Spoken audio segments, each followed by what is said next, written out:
Now, my next guest came to London Live recently to talk about raising awareness when it comes to neurological disorders and how to navigate the social care system.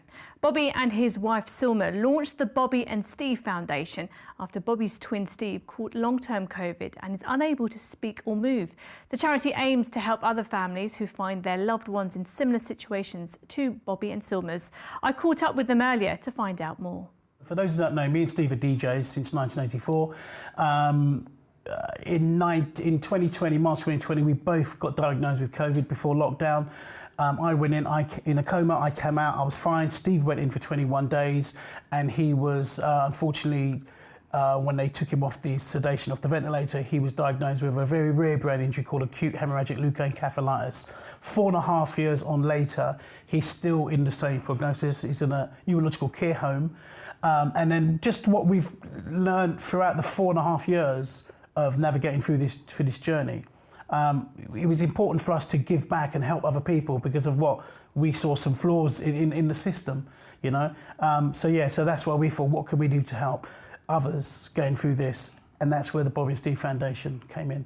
And what do you hope to get out of this foundation? Basically, what we're looking for is to be able to help others, because we've had a fairly rocky road getting to the point where we are now, just navigating social services.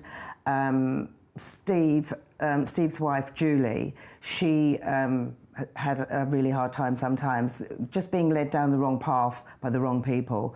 And we are now in a stage where Steve is in a wonderful hospital, but it took us a long time to get to the point where we are now. So really what we want is to be able to help others, and whether that's with financial donations. So basically we can offer up to £1,000, and we have got a website, thebobbyandstevefoundation.com, and on there's a criteria as to how you can get that finance. But we also want to work with other companies, other neurological companies, and also give out information and support to any families that need it. Yeah, we're linking up with the Encephalitis Society. It's called the Encephalitis International now as well. So there's some great societies that we're linking up as well.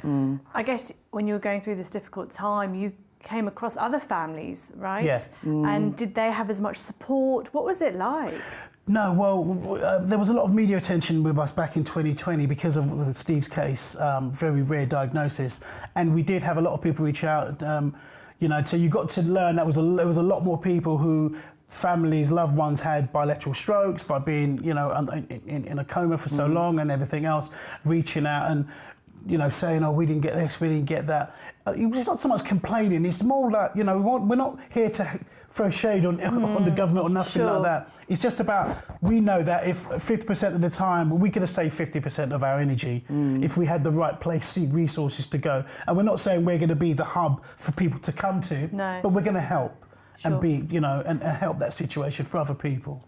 We're 2024 now, and COVID is still here. Do you hope to support other people who are still vulnerable? Because it is a dangerous disease. Yeah, it is. And I'm guessing, you know, from my own experience being in a coma and what we've seen what's happened with Stephen, the stories that's come back, the first strain was very, very heavy. Not taking away from anything what's happening now with the strain. If you catch it depends on your vulnerability and your circumstance. I guess it's really more to do with, it's not necessarily COVID per se. We are more looking at neurological issues that have come from anything. It might not necessarily COVID. Yeah. And brain injuries from trauma, accidents. And as long as you meet the criteria, we're there to help financially. Like Sylma said, up to £1,000, but you know, mainly with knowledge and stuff that we've got, which is that we've picked up along the way. Yeah. With this foundation, how are you going to promote this? How are you going to make more people aware? Well, we and Steve are DJs and promoters since 1984, and we're pretty much out there for those who know about soulful house and soul music. I remember those days. Well, we're still in the days. Exactly. Those days aren't going. Yeah. So, you know, we're blessed to know the majority of the great old school and new school DJs, and it's beautiful that the community, past and present, have been coming together, DJs. We have been doing some parties called Dance for Stevie. The next one's October the 5th at 93 Feet East, raising money for Steve. And what we're going to do moving forward It is called Dance for Stevie, but we'll be putting a percentage of that also towards the foundation. And you've managed to get your message across at the Ministry of Sound as well, which is a very popular club. Yeah, I mean, Ministry of Sound have been great for us. We've got a night called Groove Odyssey that we've been doing a residency there with our partner Mikey Hughes for many years. And in 2021 was our first fundraiser for Stevie, and we had the likes of David Morales, Trevor Nelson, who you mentioned earlier, Norman J, a lot of some big people coming together. So like I said, yeah, we're blessed and we're thankful for everyone who's been showing support. And things can only go forward now with this foundation. Yeah, 100%. I mean, you know, when we're Sylma, and we've got some trustees as well. It's not just, we're not doing it alone, but we're going to be at the forefront of it.